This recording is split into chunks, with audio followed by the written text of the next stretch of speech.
आज हम लोग लेसन बाय लेसन अब स्टार्ट करेंगे, जिसमें खाली जीवनी रहेगा, मतलब उतना ही चीज हम लोग पढ़ेंगे जितना मतलब एग्जाम में पूछे जाएंगे। तो आपका रहेगा क्लास 12 का कक्षा 12वीं का, यानी लेसन 1 रहेगा। लेसन 1 का नाम आपका है बातचीत, और विषय अगर बात करते हैं हिंदी में है, जिनका लेखक कौन है बातचीत का, बालकृष्ण भट्ट है। तो अब आपसे एक यहीं पर क्वेश्चन आपका एक आ गया कि आपसे पूछा जाए कि बालकृष्ण भट्ट है, तो वहां पर आपको बालकृष्ण भट्ट है तो इसमें दिया रहेगा आपको चैप्टर का नाम। अब आपसे पूछेगा बातचीत के लेखक कौन है, तो बालकृष्ण भट्ट आपको यहाँ पर लगाना है। अब इनका जन्म अगर बात करते हैं बालकृष्ण भट्ट का, आप देख सकते हैं बालकृष्ण भट्ट का, आप पिक्चर भी यहाँ पर देख सकते हैं। तो इनका अगर जन्म की बात करते हैं तो 23 जून 1844 में हुआ था। ये आपको मुख्य पॉइंट याद रखना है, 23 आपका जून याद रखना है और 1844।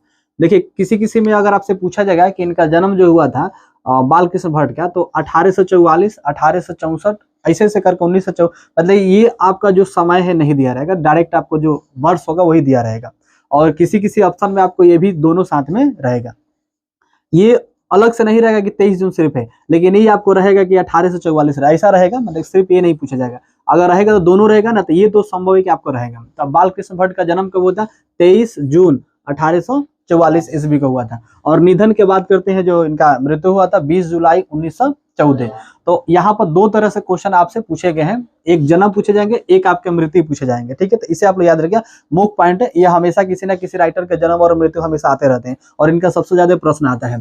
तो 23 जून 1844 को क्या हुआ था इनका जन्म। तो बालकृष्ण भट्ट का जन्म कब हुआ था, 23 जून 1844 को, और निधन हुआ था बालकृष्ण भट्ट का निधन कब हुआ था, 20 जुलाई 1914 को। ये दो मुख्य आप पॉइंट याद रखिएगा। यहाँ से 3 क्वेश्चन बन गया, बातचीत के लेखक है बालकृष्ण भट्ट, और बालकृष्ण का जन्म कब हुआ था, और बालकृष्ण भट्ट का मृत्यु कब हुआ था, 1, 2 और इनका एक लेखक पूछेगा। 3 तरह से क्वेश्चन यहीं पर बन गया। अभी हम लोग स्टार्ट कर रहे हैं तभी 3। अब इनके परिचय की बात करेंगे कि परिचय इनसे क्या होता है, पूरा इसमें आपको एक्सप्लेन टोटल मिले। अब जीवन परिचय के थोड़ा सा यहाँ से बात कर लेते हैं।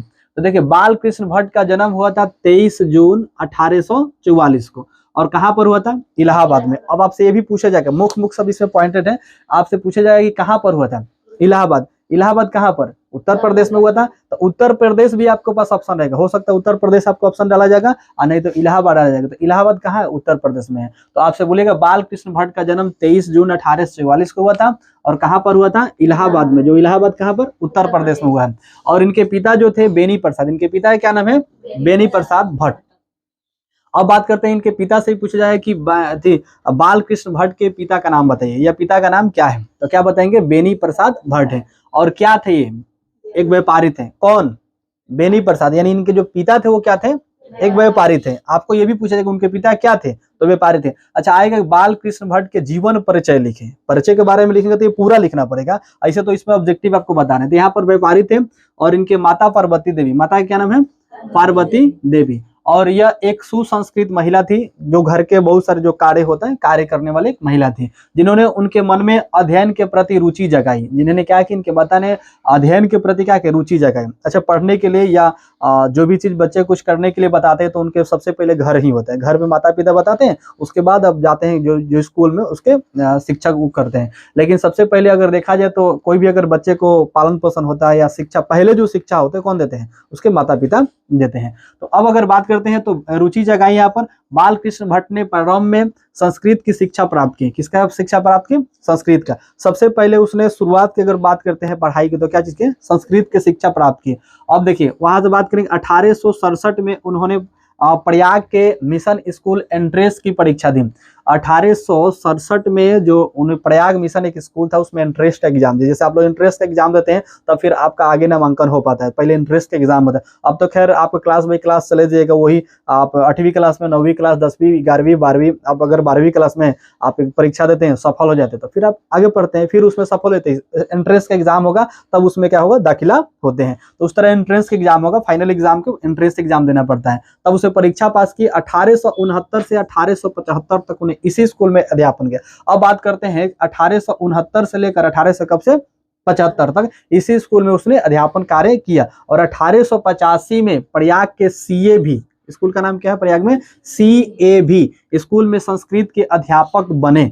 कब बने ये अध्यापक, कब बने, तो अब बात करते हैं 1888। कब, 1888 में, 1885 में, 1885 में बने। कब बने आपका, 1885 में। लेकिन अब बता रहे था 1888 में प्रयाग के उसमें जो कायस्थ पाठशाला था, जो इंटर कॉलेज था, कायस्थ पाठशाला इंटर कॉलेज में अध्यापक के पद पर इनको नियुक्ति किए गए थे। अब बात करते हैं तो कौन सा विद्यालय था, कायस्थ पाठशाला था जो इंटर कॉलेज था, उसमें अध्यापक के रूप में क्या किया, इनको पद नियुक्ति किया गया। किंतु अपने उग्र स्वभाव के कारण उन्हें नौकरी छोड़नी पड़ी। होता है किसी किसी के बहुत सारे स्वभाव अलग अलग होते हैं, लेकिन अपने उग्र स्वभाव के कारण क्या हुआ, वो उसने क्या किया, उन्हें नौकरी छोड़ देनी पड़ी। और इसके बाद शेष जीवन उन्होंने लेखन कार्य में बिता दिया। अब जितने सारे उनके जब का तमाल हो सकता है नौकरी छोड़ने के बाद अब क्या करें, तो लिखने में पूरा जीवन बिता दिए। तो जितने उनके लास्ट में जितना कार्य और लगे कि हमको जितना उम्र बचा हुआ अब किस में बिता देंगे, लेखन कार्य में। अब लिखना स्टार्ट किया, राइटर के जो होता है लिखना कार्य लेखन कार्य में बिता दिया। पिता के निधनोपरांत जब पिता के उनके निधन हो जाता है तो उन्हें घोर आर्थिक संकट का सामना करना पड़ता है।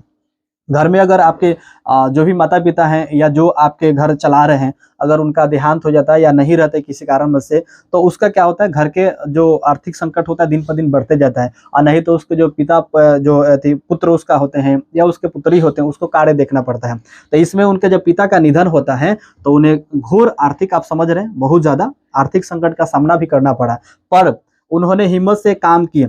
अब बात करते हैं कि किसी तरह से अगर आपके पास कुछ असुविधा हो जाती है, कठिनाई हो जाती है, आप कुछ संकट में फंसे हुए हैं, तो क्या करिएगा, उसमें चलाइएगा, छटपटाइएगा। अब थोड़ा सा हिम्मत से काम लेना पड़ेगा, आपको समझना पड़ेगा कि हाँ थोड़ा सा अब इसमें कुछ दिमाग लगाते हैं, कुछ किससे हेल्प लेते हैं, सहायता करते हैं, कुछ ना कुछ उसमें आपको स्वयं कुछ ना कुछ सोचना पड़ेगा। तो घोर आर्थिक संकट का सामना करना पड़ा, फिर हिम्मत से उसने काम लिया तथा साहित्य के प्रति समर्पित रहे और साहित्य से वो हटे नहीं, साहित्य के प्रति समर्पित रहे। और 20 जुलाई 1914 को उनका निधन हो गया। किनका निधन हो गया, बालकृष्ण भट्ट के। तो हम लोग इनका जीवन परिचय के बारे में पढ़े, ठीक है।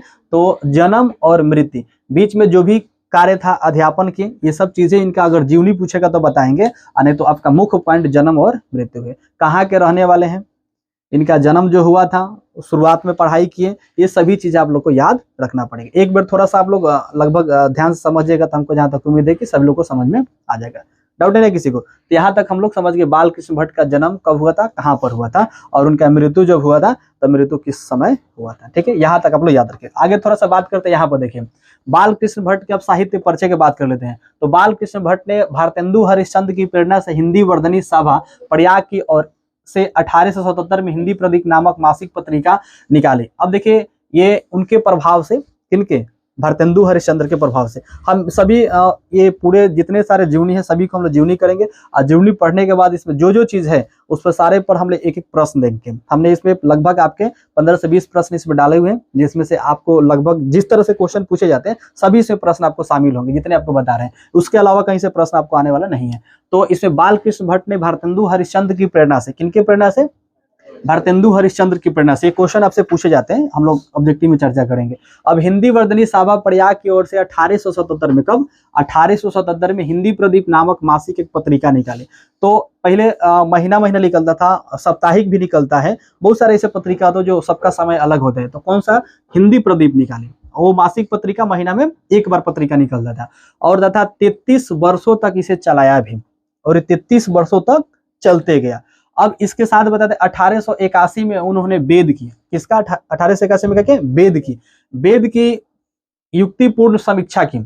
अगर देखिए सबसे पहले अगर बात करते हैं तो वेद, वेद कई प्रकार से होते हैं। वेदों में कौन सा वेद होता है, वेद कई प्रकार से होते हैं। तो 1881 में उन्होंने वेद की युक्तिपूर्ण समीक्षा की, और 1886 में लाला श्रीनिवास दास के संयुक्ता स्वयंवर की कठोर आलोचना की। अब 1886 में, इसे याद रखिएगा, यहाँ से पूछता है कि लाला श्रीनिवास दास के संयुक्ता कब हुए थे, 1886 में। अब वहां पर देखिए स्वयंवर की कठोर आलोचना की। जीवन के अंतिम दिनों तक, मतलब पूरे अंतिम, जब तक वो जिए तब तक, अंतिम दिनों तक श्याम सुंदर दास द्वारा हिंदी शब्दकोश के संपादन हेतु काशी आमंत्रित।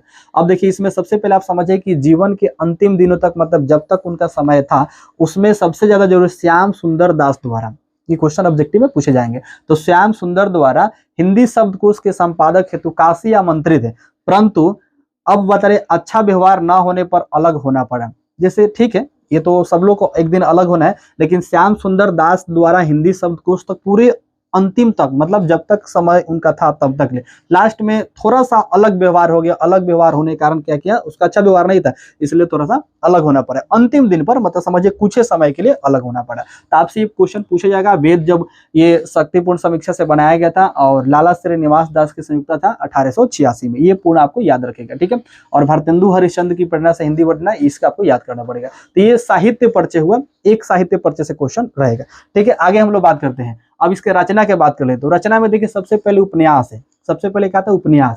100 अजान 1 सुजान, आपसे पूछा जाए कि 100 अजान 1 सुजान किन की रचना है, बालकृष्ण भट्ट की है। फिर आपसे पूछा जाएगा नूतन ब्रह्मचारी किन की रचना है, बालकृष्ण भट्ट के। रहस्य है, रहस्य कथा है, गुप्तवेरी है, फिर उति दक्षिणा है, सद्भाव का भाव है, रसातल यात्रा हमारी घड़ी, रसातल धरती रसातल में चली जाएगी, हम रसातल पर भी चर्चा करेंगे, रसातल पर एक क्वेश्चन पूछो करता है।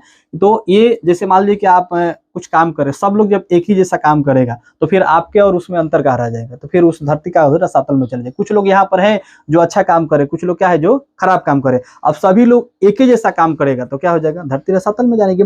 इसमें बहुत बढ़िया ये कहानी है, अगर मौका मिले तो आप रसातल वाला यात्रा पढ़िए, बहुत बढ़िया है। तो इसमें उपन्यास कौन कौन है, 100 अजान 1 सुजान, नूतन ब्रह्मचारी, रहस्य कथा, गुप्तवेरी, उचित दक्षिणा, सद्भाव का भाव, रसातल यात्रा और हमारी घड़ी, इनके क्या है सब उपन्यास है। तो उपन्यास से एक ऑब्जेक्टिव क्वेश्चन आपको रहेगा। अब नाटक की बात करते हैं तो देखिए यहाँ पर किरातरुंजनी है, नल आपका दमयंती है और पद्मावती है, शिशुपाल वध है और पतित पंचम है, सीता वनवास, मेघनाथ वध है, चंद्रसेन है, शिक्षादान है और वहनला है, कट्टर सम की एक नकल है, भारतवर्ष और कली 2 दुर्देशी और इंग्लैंडेश्वरी और भारत में जननी एक रोगी और एक वैद्य, रेल का विकट खेल और बाल विवाह इत्यादि, ये सब क्या है इनका नाटक है। नाटक में सबसे ज्यादा अगर बात हम लोग करते हैं तो एक नाटक से आपसे क्वेश्चन आता है, ठीक है। आप देखे होंगे रेल का विकट खेल, ये क्वेश्चन हमेशा आपसे पूछे जाते हैं, प्रीवियस में कई बार उठा के देखेगा तो ये सबसे ज्यादा क्वेश्चन ही आता है। लेकिन फिर भी आपको प्रयास करिए, इतना नाटक है तो कोई सा नाटक आपको दिया जा सकता है, तो सभी नाटक को आप लोग याद रखेगा, बहुत ज्यादा इसमें नाटक नहीं है। और ये हो सकता है कि बाल विवाह से पूछ दे, बीबीआई में बाल विवाह भी पूछे, लेकिन ये प्रीवियस में हमेशा यही क्वेश्चन पूछे जाते हैं। निबंध का थोड़ा बात कर लेते हैं, तो निबंधों की जो संख्या है लगभग 1000 है, जिनमें 100 से ज्यादा अति प्रकाशित हुआ है, लेकिन फिर भी 1000 निबंध है इनके, 1000 निबंध 100 से अति जो है महत्वपूर्ण है और 100 से ज्यादा प्रकाशित है जो हर किताब में लगभग है। और देखा जाए तो 1000 है जिनमें हो सकता है किसी किताब में हम लोग को पढ़ने को मिलता नहीं है और हो सकता है किसी किताब में पढ़ने को मिलता है, बहुत सारे एक को हम लोग के पास आया है, हो सकता है आगे जाकर पढ़ेंगे तो एक और मिलेगा, आगे और मिलेगा और मिलेगा, ऐसे लगभग 1000 इनके क्या है निबंध है, जिनमें से 100 से ज्यादा तो जरूरी है, मतलब 100 से अगर ज्यादा देखा जाए जरूरी है, लेकिन 100 कम से कम देखा जाए कि क्या है महत्वपूर्ण है। उनके निबंध भट्ट निबंधमाला नाम से 2 खंड में प्रकाशित हुए हैं। निबंधमाला निबंधे है जो निबंधमाला के 2 भाग हो गया, जैसे खंड ए और खंड ब होता है, जैसे ABCD हम लोग मानते हैं चाहे और ब मानते हैं, तो निबंधमाला के 2 नाम से इनका प्रकाशित हुआ है। और बात करते हैं प्रहसन है, प्रहसन से एक क्वेश्चन आपसे पूछा जाएगा, प्रीवियस में भी पूछा गया, प्रहसन से पूछा जाएगा। नई रोशनी का बीज, ये आप लोग नई रोशनी का बीज, जैसा काम वैसा परिणाम, आचार विडंबना की यहाँ पर बात करता है। फिर इसके बाद अगर हम बात करते हैं तो और भी प्रहसन है, लेकिन एक आपसे पूछा जाएगा कि जैसा काम वैसा परिणाम, ये आपको पूछे प्रहसन में हम क्वेश्चन एक आपको देंगे यहाँ पर, ठीक है। तो इनके ये हो गया रचनाएं, रचना भी आप लोग याद रखिएगा। अब हम लोग बात करते हैं भाषागत विशेषताएं, अब जो भाषा था उसमें थोड़ा सा हम लोग चर्चा कर लेते हैं। तो बालकृष्ण भट्ट आधुनिक हिंदी गद्य के आदि निर्माताओं का तथा उनायक रचनाकारों में से एक है। अब आपसे पूछा जाएगा कि बताइए किसका भाषागत क्या था, हिंदी गद्य था, इनका क्या है भाषागत हिंदी गद्य है, ठीक है। अब आदि यहाँ पर गद हो जाएगा ध, ऐसे आप लोग कर लीजिएगा। तो आदि निर्माताओं तथा उनायक रचनाकारों में से एक है। अब ठीक है बहुत सारे इनका रचना है, लेकिन उनमें से भी एक निर्माता में से एक माना जाता है। हिंदी के प्रारंभिक युग के प्रमुख और महान पत्रकार, हिंदी की अगर बात करें तो प्रारंभिक युग में ये हिंदी के लेखक हैं और महान पत्रकार भी माना जाता है, क्योंकि मासिक पत्रिका इनका हर महीना एक एक निकल भी करता था। आइए 33 वर्षों तक अपना मासिक पत्रिका निकालते ही रह गए। महान पत्रकार भी है और निबंधकार भी, तथा हिंदी की आलोचना के प्रवर्तक में उनका स्थान अग्रणी है। अगर देखा जाए तो सबसे ज्यादा इन्हीं का है। भट्ट जी की अगर बात करते हैं तो मूलतः एक गद्यकार थे, और ये तो हम लोग पहले ही देखे हिंदी गद्य तो हिंदी गद्यकार थे। उनके गद्य की भाषा और कला की जड़ें और परिवेश और यथार्थ में से थी, लोक व्यवहार में बोलचाल और बातचीत। देखिए अगर ये चैप्टर अगर बात करते हैं तो भाषा ये क्यों बातचीत लिखा गया है, तो देखिए बोलचाल जो होती है बातचीत से आपका, जैसे हम लोग बात करते हैं, ये चैप्टर बातचीत है, तो ऐ नहीं है कि हम लोग कुछ बात कर लेंगे, एक बातचीत की शैली होनी चाहिए, किन के बीच बात होता है, कौन सी बात आपका अच्छा है, कौन सी बात खराब है। तो ये सबसे अगर बात करते हैं तो यहाँ पर बोलचाल की जो भाषा है वो बातचीत है। और अभिव्यक्ति में मूर्त भाषा है। बहुत सारे भाषाएं होते हैं, मूर्त होते हैं, अमूर्त होते हैं। हो सकता है कि आपको भाषा जानते होंगे, नहीं भी जानते होंगे। तो भाषा में मूर्त और अमूर्त हम लोग चर्चा की थे। और कला से ही उनके गद्य का कलेवर बन जाती है। इसकी शैली व्यक्तिगत, व्यंजक, आत्मपरक और विवरणात्मक और वर्णात्मक तथा व्यंग्यात्मक आदि कई रूपों में विभाजित है। उन्होंने अनेक उपन्यास, नाटक के प्रहसन लिखे, किंतु निबंध में उनकी अपनी ही एक विद्या है। आचार्य रामचंद्र शुक्ल के, यहाँ पर रामचंद्र शुक्ल के निबंधकार के रूप में उन्हें अंग्रेजी साहित्य में एडासन और स्टील की श्रेणी में रखा गया। एडासन और किसके श्रेणी में? स्टील की। आपसे पूछा जाए कि यहाँ पर एडिशन कर लीजिएगा, यहाँ पर पूछा जाए कि एडिशन और स्टील की श्रेणी में किसे रखा गया है? एडिशन और स्टील की श्रेणी में किसे रखा गया? तो बालकृष्ण भट्ट को। क्वेश्चन इसे पूछे जाते हैं, आप प्रीवियस में भी उठा के देख जाते हैं, यहाँ से पूछा गया एडिशन और स्टील की श्रेणी में किसे रखा गया है? बालकृष्ण भट्ट को रखा गया है। तो ये इनके भाषागत है। अब आता है कि बोलचाल जो है, बोलचाल के लिए बातचीत बनाया गया था। बातचीत ऐसा नहीं कुछ बोल दीजिएगा, आप कुछ बोलिएगा तो बातचीत है, लेकिन अगर बातचीत देखा जाए तो कम से एक सिंगल तो होगा नहीं। अगर सिंगल गुनगुनाएंगे तो क्या कहेंगे, लोग पागले हैं। आप बातचीत का मतलब होता है कि जब आप किसी को कुछ बता रहे हैं या सिखा रहे हैं या चाहे कह रहे हैं, सामने एक वक्ता होना चाहिए, सामने भी एक होना चाहिए कि सामने बोल रहे हैं, चाहे सुनने वाला भी होना चाहिए।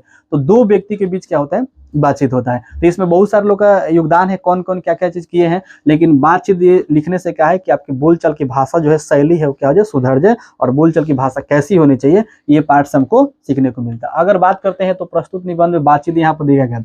तो प्रस्तुत निबंध में बातचीत देखिए, यहाँ पर सबसे पहले देखिए भाषा।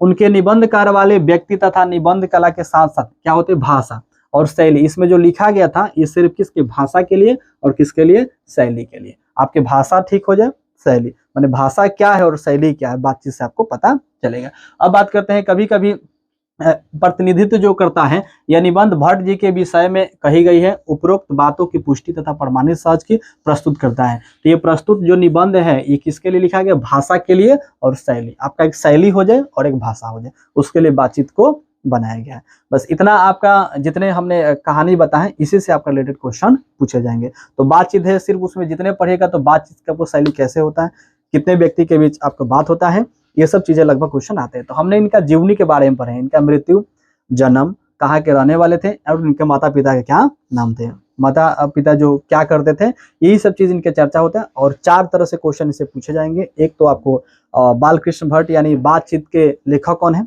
एक प्रश्न। इनके मृत्यु और आपके जन्म से पूछा जाएगा और इनके माता पिता का नाम पूछा जाएगा, ठीक है। और इनकी भाषा पूछे जाएगा कि कौन सी भाषा है, कौन सी गद्य लिखते थे। तो 4-5 तरह से प्रश्न आपको आता है। कुछ हम यहाँ से स्टार्ट करते हैं, जैसे प्रश्न की बात करते हैं, एक छोटा सा टेस्ट है, ठीक है। आप सब लोग बताइएगा, यहाँ पर देखिए।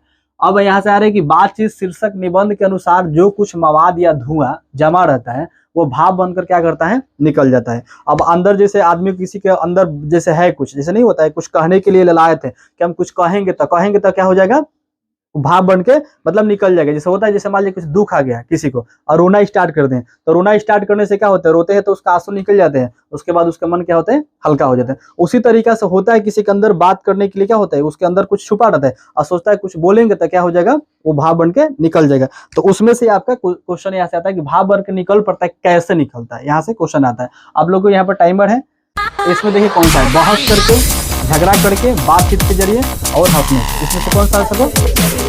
तो आंसर क्या हो जाएगा आपका, चलिए टाइमर यहाँ पे आउट, आंसर हो जाएगा आपका कि बातचीत के जरिए हो जाएगा। यानी बातचीत के जरिए क्या हो जाएगा, जो हम लोग का अंदर बात कुछ मवाद होता है, समझिए कि बातचीत के अंदर जो कुछ छुपी हुई प्रतिमा उसे क्या हम लोग मवाद ही बोलते हैं। तो बातचीत के शीर्षक निबंध के अनुसार जो कुछ मवाद या धुआं होते हैं, आप लोग होता है ना, जैसे कि मान लीजिए कुछ घटना हुआ है और आप देख लिए उस घटना को, अब वो घटना को किसी को बताना चाहते हैं, आपके अंदर धुआं मवाद का नहीं है, अब जब ले बताइएगा नहीं तब तक क्या होगा, तब तक आपके अंदर नहीं होता है। जैसे होता है कि बहुत सारे जैसे कुछ लड़कियां जैसे होती बातें आपस में करते हैं, कुछ हो गया कि जैसे बोली उसको सुन ली तो वो दूसरे इसलिए बताने के लिए लायक रहे कि नहीं बताना है बताना है, अब जब तक बताते नहीं तब तक क्या होता है, उसको पछता नहीं है। अब वो बता देंगे तो क्या हो जाएगा, उसका धुआं और ये जो मवाद होता है समझो वो निकल गया। तो कह रहे कि भाप बनकर निकल पड़ते हैं, कैसे निकलते हैं, तो बातचीत के जरिए। तो आपका आंसर हो जाएगा बातचीत के। नेक्स्ट दूसरा क्वेश्चन प्रयास करते हैं यहाँ पर, जैसा काम वैसा परिणाम किस लेखक द्वारा रचित प्रश्न। अरे मेरा क्वेश्चन यहाँ पर, जैसा काम वैसा परिणाम लेखक किस लेखक द्वारा रचित है, तो इसमें से कौन सा हो जाएगा, तो बालकृष्ण भट्ट का क्या हो जाएगा, यही आपका प्रश्न यहाँ से आ जाएगा। तो आंसर हो जाएगा आपका बालकृष्ण भट्ट हो जाएगा।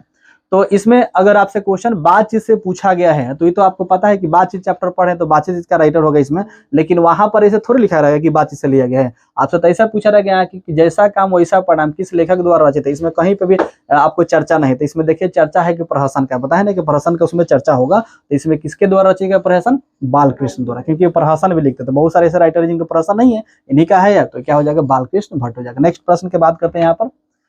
अब देखिए यहाँ पर आता है कि बालकृष्ण भट्ट के पिता का क्या नाम था।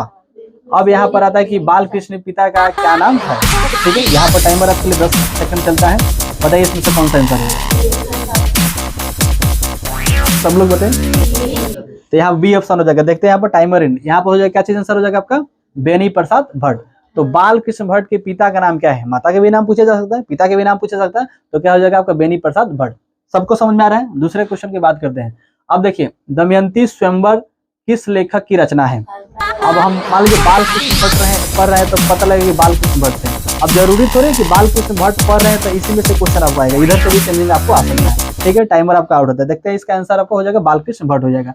तो दमयंती स्वयंवर किस लेखक की रचना है, अभी हम लोग कहानी में चर्चा किए थे, तो बालकृष्ण भट्ट का हो जाएगा, ठीक है। सब लोग का लगभग ठीक हो जा रहा है। अब हम लोग बात करते हैं बालकृष्ण भट्ट की रचना बातचीत क्या है। अब यहाँ से क्वेश्चन आपको आता है कि 5 नंबर, बालकृष्ण भट्ट की रचना बातचीत क्या है। अब इसमें देखिए एकांकी है, कहानी है, यात्रा स्मरण है और ललित निबंध है, कौन सा इसमें है। तो देखिए यहाँ पर टाइमर आपका आउट होता है, टाइमर आपका खत्म हो गया। कौन सा है आपका, ललित निबंध है। तो बालकृष्ण भट्ट की जब भी आपसे रचना पूछेगा क्या है तो ललित निबंध है। नेक्स्ट क्वेश्चन की बात करते हैं, बालकृष्ण भट्ट किस युग के निबंधकार हैं। तो यहाँ पर आपसे आएगा, देखिए ये अभी बताए आपको प्रसाद युग, भारतेंदु युग और आपका द्विवेदी युग और आपका स्वतंत्र युग, इसमें से कौन सा मारेंगे, तो भारतेंदु युग इसमें से आपका आंसर हो जाएगा, ठीक है। अब इसके बात करते हैं कि बालकृष्ण भट्ट किस युग के निबंधकार है, तो ठीक है भारतेंदु युग है। इसमें से क्वेश्चन आपको युग हटाकर भी क्वेश्चन पूछेगा कि भारतेंदु युग है, ठीक है, ये भी आपसे पूछेगा, तो क्या मारेंगे, बालकृष्ण भट्ट को। नेक्स्ट क्वेश्चन आपसे यहाँ से स्टार्ट होता है, बालकृष्ण भट्ट का जन्म हुआ था। अब देखिए यहाँ पर, अब इसमें से आपके पास ऑप्शन है कि कब हुआ था, ठीक है। तो इसमें से आपका समय है, टाइमर स्टार्ट है आपका खत्म। यहाँ से आंसर हो जाएगा 23 जून 1844 को इनका जन्म हुआ था। तो बालकृष्ण भट्ट का 23 जून 1844 को हुआ था। मृत्यु भी पूछा जा सकता है कब हुआ था, तो मृत्यु जन्म हमेशा आता रहता है। नेक्स्ट क्वेश्चन है, संयोगिता स्वयंवर रचना है। यहाँ से आपके क्वेश्चन आएगा कि स्वयंवर आपका जो संयोगिता स्वयंवर रचना है, तो देखिए हम लोग इस चैप्टर को पढ़ें तो पता चलता है कि बालकृष्ण भट्ट है, लेकिन अगर ये नहीं चैप्टर होगा तभी वहां से पूछा जाएगा। अब इसमें आंसर हम लोग देखते हैं, टाइमर खत्म होगा, श्रीनिवास दास की रचना है, ठीक है। तो संयुक्ता स्वयंवर रचना किनके हैं, श्रीनिवास दास की है, ठीक है। हम लोग इस चैप्टर पढ़ रहे हैं तो पता चल रहा है कि बालकृष्ण भट्ट के है, लेकिन वहां पर अगर चैप्टर नहीं ना है तो ये ध्यान रखेंगे संयुक्ता स्वयंवर किसका है, श्रीनिवास दास के ये है। हमने बालकृष्ण भट्ट से थोड़ा सा हट करके हैं क्योंकि आपसे क्वेश्चन पूछे जाएंगे यहाँ से। नेक्स्ट बात करते हैं, कौन सी रचना बालकृष्ण भट्ट की है। अब यहाँ से ऐसे ही पूछा जाएगा कौन सी रचना बालकृष्ण भट्ट की नहीं है, दोनों क्वेश्चन आएगा। देखिए टाइमर आपका स्टार्ट है, इसमें आपसे कौन सा क्वेश्चन है, देखते हैं इसका टाइमर आपका खत्म होता है। आंसर इसका आता है कि रेल का विकट खेल। उसमें अभी हम लोग प्रीवियस में बताए हैं कि रेल का विकट खेल हमेशा क्वेश्चन आपसे पूछे जाते हैं। तो कौन सी रचना बालकृष्ण भट्ट की है, अगर पूछेगा कि नहीं है तो नहीं में इसमें से कोई सा आएगा तो उसमें मार दीजिएगा, याद रखेगा। नेक्स्ट क्वेश्चन यहाँ से आता है, बालकृष्ण भट्ट में कौन सा मासिक पत्र निकाला था। तो इसमें आपको निकलता था कौन सा आंसर हो जाएगा, हिंदी प्रदेश। तो यहाँ से टाइमर आपका स्टार्ट होगा, देखिए यहाँ से टाइम की देखिए ये कौन सा हो जाएगा आपका, हिंदी प्रदीप। तो बालकृष्ण भट्ट ने कौन सा मासिक पत्र निकाला था। अब यहाँ से पूछा बालकृष्ण भट्ट जो मासिक पत्रिका निकाला था वो कितने वर्षों तक चला, 33 वर्षों तक चला। ये भी आपसे क्वेश्चन पूछे जा सकते हैं, ठीक है। नेक्स्ट क्वेश्चन है 15 नंबर क्वेश्चन है, बालकृष्ण भट्ट का निवास स्थान कौन सा है। देखिए यहाँ पर आपको दिया है लखनऊ उत्तर प्रदेश, इलाहाबाद उत्तर प्रदेश। इसमें उत्तर प्रदेश की चर्चा है, किसी में नहीं दिया कोई बात नहीं, यहाँ पर इसका आंसर हो जाएगा इलाहाबाद उत्तर प्रदेश। सबको समझ में आ रहे हैं। नेक्स्ट क्वेश्चन की बात करते हैं, यहाँ पर बोलने से ही मनुष्य के रूप में संस्कार होता है, यह किसने कहा। तो अब देखिए बोलने से होता है, तो बोलने से अभी इसमें भी चर्चा है कि कौन सा होगा, तो एडिसन है, बेन जॉनसन है, स्मिथर और मिल्टन, कौन सा हो जाएगा, टाइम आउट हो जाएगा। इसका आंसर हो जाएगा देखिए यहाँ पर बेन जॉनसन हो जाएगा, ठीक है। तो बोलने से ही मनुष्य के रूप संस्कार होता है, किसने कहा, बेन जॉनसन। एडिसन कहा कि दो व्यक्ति के बीच जो बातें होता है उसको एडिसन कहते हैं। ध्यान दीजिएगा कि जो दो व्यक्ति के बीच अगर बात होता है, बात जो होता है ना, बात कितने व्यक्ति के बीच होगा, दो व्यक्ति के होता है, तो उसका आंसर क्या हो जाएगा, एडिशन। लेकिन अगर बोलने से मनुष्य का रूप जो साक्षात्कार हो जाएगा अब मान लीजिए बोलेगा तभी तो पता चलेगा कि क्या है क्या नहीं है, तो इसको किसने कहा है, बेन जॉनसन ने कहा। नेक्स्ट क्वेश्चन की बात करते हैं 17 नंबर क्वेश्चन। असल बातचीत सिर्फ दो व्यक्तियों में ही हो सकती है, यह कथन किसका है, यानी यह किसने कहा। अब देखिए यहाँ पर क्वेश्चन सेंस जो है थोड़ा सा डिफरेंट होगा। इसका दो असल अगर बातचीत होगा तब इनके बीच होगा, यहाँ पर टाइम ऑफ आउट होता है, इनका आंसर हो जाएगा एडिसन। आ रहा समझ में, ये क्वेश्चन को थोड़ा सा घुमा कर दिया जाएगा, इसको याद रखिए। असल बातचीत सिर्फ दो व्यक्ति के बीच होगा, यह कथन किसने कहा, एडिसन का कथन है यहाँ पर। नेक्स्ट क्वेश्चन की बात करते हैं, बातचीत से मन किस प्रकार हो जाता है। तो बातचीत अगर करेंगे तो क्या हो जाएगा, बोझ हो जाएगा, भारी हो जाएगा, हल्का हो जाएगा, कौन सा हो जाएगा। अब यहाँ से अगर बात करते हैं तो इसका आंसर हो जाएगा हल्का और क्या हो जाएगा, स्वच्छ हो जाएगा। तो यहाँ सेंसर आपका हो जाएगा हल्का और स्वच्छ हो जाता है। बातचीत करेंगे जैसे किसी के अंदर कुछ बात छुपी हुई है कहेगा तो क्या हो जाएगा, हल्का हो जाएगा। यहाँ पर नेक्स्ट क्वेश्चन बात करते हैं 19 नंबर, आर्ट ऑफ कन्वर्सेशन कहाँ के लोगों को सर्वाधिक प्रचलित है।